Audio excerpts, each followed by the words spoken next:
Isaac Harris. Let's get into Kristaps Porzingis a little bit more. Why does he look better? Why? In what ways does he look better? In what ways is he playing different than last year? It starts on the defensive end. It's the plays that we mentioned earlier, the jumping in passing lanes. He had a couple of steals tonight where he literally just jumped a passing lane, which is something he's good at, something that he did in New York a lot. We haven't seen in Dallas because he hasn't been injured. This is the fourth time I've now done this bit, but this is his first healthy offseason, and he got to actually work on stuff. No, I mean, but yeah.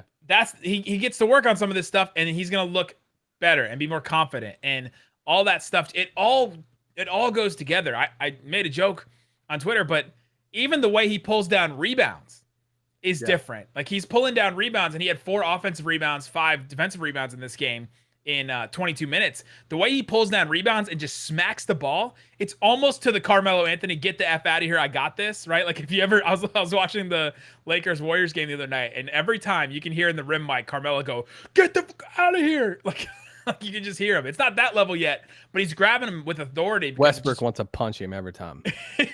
He's grabbing him with authority. And that's the way it feels like he's grabbing the game right now, right? It's felt like a big metaphor for me. And, yeah, he knows he's going to get the ball back. He knows he's part of the offense because Jason Kidd has pumped him up so much. He's not dealing with Carlisle, coach that was just focused on efficiency. He's dealing with Jason Kidd, who maybe has unlocked something with him because he's making him a focal point of the offense. And he doesn't have to do that with Luka because he's just going to be a focal point anyway. Yeah. Yeah. And I mean, you talked about his rebounds. He had 9 rebounds in this game. And I feel like he had 6 rebounds pretty early on.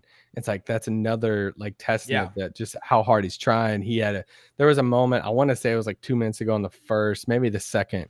And I made a mental note when I was watching it. And he went in for this offensive rebound, and like he had no position on it, but he just went crashing into like 2 or 3 people, end up falling down, and the ball went out of a player on the Hornets, and like Mavs kept the ball, and they all like hyped and picked him up and everything. I'm like, that's the type of like effort that we just weren't getting last year. And because, I mean, the role and like what he was, is just like, hey, go stand in the corner, like all this stuff. His health had a lot to play with that too, of like how he can move and trying to save some of that. It was just a combination of a lot of stuff that's, drastically changed right now. And you're seeing that on both sides of the ball. And I think he's better with his decision-making right now, passing out of the post. Like, he's not forcing things like, hey, I got somebody threw me the ball in the post. Now I got to get my shots up. We just heard it last offseason, right? Or last preseason, or not last preseason, when he came back from his injury last time, he was like, well, I was just trying to get my shots up out there. It's like, there was a game where he came back from an injury, and he was only going to get to play the first half. And so that first half, he took like 16 shots or something dumb like that. And he's like, well, I knew I was going to get taken out, so I just had to get my shots in. And you're like, that was a weird insight into the way he thinks. Yeah. And we were like, I remember us on this pod, we're like, oh, all right, let's just be transparent here.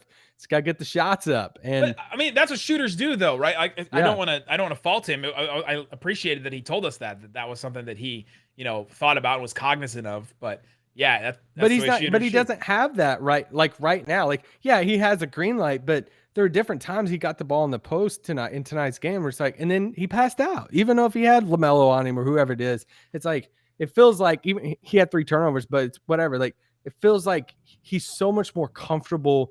He feels an investment, and it's like that's the thing. Like when you're in any job that you work at. And when your boss shows that they're invested into you and they care about you and they want you, like they want to empower you, how much like better does that feel just to go to work and sit at your cubicle or log in or whatever, knowing that your boss is in your corner all the time, that your boss wants the best for you and says, I want the best version of you and I want to empower you and I want to invest in you. That's what he's feeling right now. And it's like, because kids like, I want you to be the best KP. We need the best KP. And I don't think he ever got that from Rick. So that's just, I feel like I just did like a little TED talk on leadership there, but